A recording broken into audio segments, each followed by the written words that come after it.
कुशा देखिए, डाब, कुशा। जब पितरों को जल दिया जाता है तो कुशा का बड़ा मूल महत्व होता है, बड़ा कुशा का भी मूलता होता है।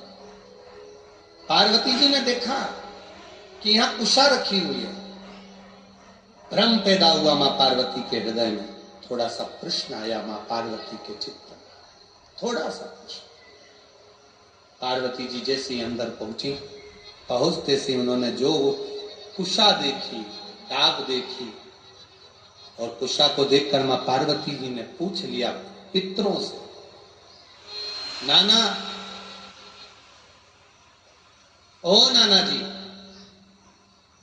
पितरों के देवता आर्यमा स्वामी बैठे थे, तो उन्होंने शब्द सुना पार्वती जी का। शब्द सुनकर माता पार्वती जी के पास में आर्यमा स्वामी आए और पूछा, माता पार्वती आप क्यों आवाज लगा रही हो, क्या हुआ? आप आवाज क्यों लगा रही हो, हुआ क्या? पार्वती जी ने कहा, मैं मेरे नाना के घर में आई हूं, पर इतना सारा कुशा रखा देखा है, डाब रखा देखा है, तो मैंने पूछा कि ये कुशा, ये डाब क्यों रखा? देखो, सनातन हिंदू धर्म में जो कुशा होती है, जो डाब होता है, साल भर अपने घर के अंदर जगह पर, पहला द्वार से अंदर प्रवेश करते समय सीधे हाथ पर कहीं पर भी रख। दूसरा,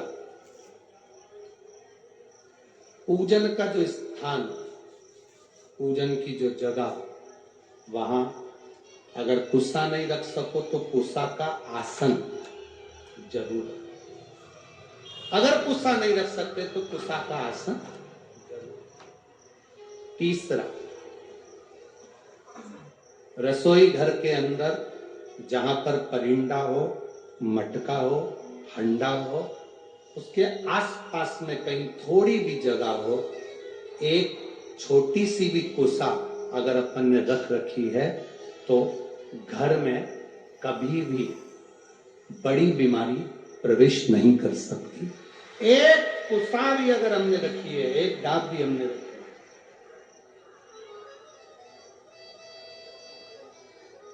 हम तो यहां तक कहेंगे, शिव महापुराण की इस पवित्र कथा में आप लोगों से कहना चाहेंगे,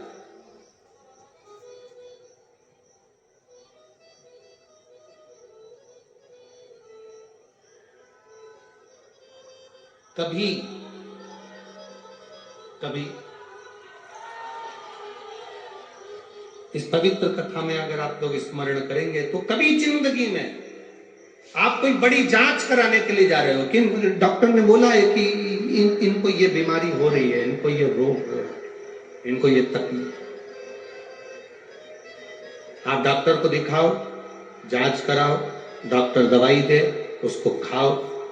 डॉक्टर भी शंकर का एक रूप है। जैसे शिव महामृत्युंजय है तो जगत के जितने डॉक्टर हैं ये भी महामृत्युंजय का एक प्रतिबिंब स्वरूप है।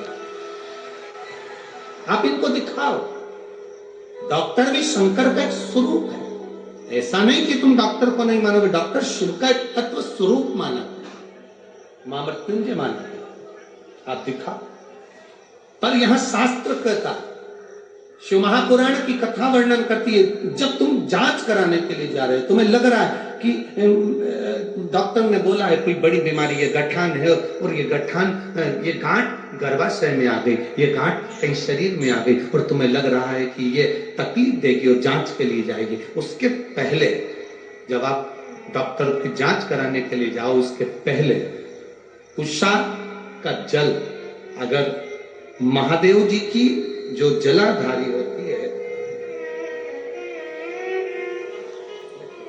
इसमें महादेव जी बने दिख रहे हैं सबको, सबको नजर आ रहा है? टीवी के माध्यम से भी आप लोग देखते रहना, ठीक है? ये जो महादेव जी का शिवलिंग है, ये जो जलाधारी है, ये जलाधारी पार्वती जी का स्थान, इसके बीच में एक लाइन है, वो अशोक सुंदरी का स्थान, राइट में गणेश जी, कार्तिकेय जी, शिवलिंग के ऊपर जो जलाधारी रहती है जिसमें से बूंद बूंद पानी टपकता, ये शंकर भगवान की 5 लड़कियां, जया, विषहरा, शामलीवारी, दौतली, देव, शिव जी की 5 बेटी। जब तुम्हें लग रहा है कि कोई बड़ी बीमारी हमारे शरीर में प्रवेश कर रही है और डॉक्टर कह रहे हैं कि इसकी जांच होगी, उसके पहले कुशा का जल, डाब का जल, ये अशोक सुंदरी का स्थान जहां पर है और शिवलिंग का जो स्थान है, इसके बीच में जो जगह खाली पड़ी रहती है, इस स्थान पर अगर हम कुशा का जल, डाब का जल चढ़ा देते हैं और उस जल को उस स्थान पर जहां तुम्हें लग रहा है कि इसकी जांच होने जा रही है, उस स्थान को लगाकर जांच के लिए जाते हैं, कभी जिंदगी में बड़ा रोग प्रवेश कर ही नहीं सकता। कुशा का जो जल होता है, डाब का जो जल होता है, ये साधारण जल नहीं होता महाराज जी, इसको साधारण नहीं कहा। कुशा के जल को साधारण नहीं कहा। आजकल तो कपड़े के आसन आ गए। मेरी बुजुर्ग माता यहाँ पर बैठी हैं, बुजुर्ग अगर कोई बैठे होंगे तो उनको मालूम होगा, आजकल तो कपड़े के आसन आ गए। पहले ब्राह्मण को जो आसन दान दिया जाता था वो कुशा का दिया जाता। बोलो री माताओं, सही है कि गलत है?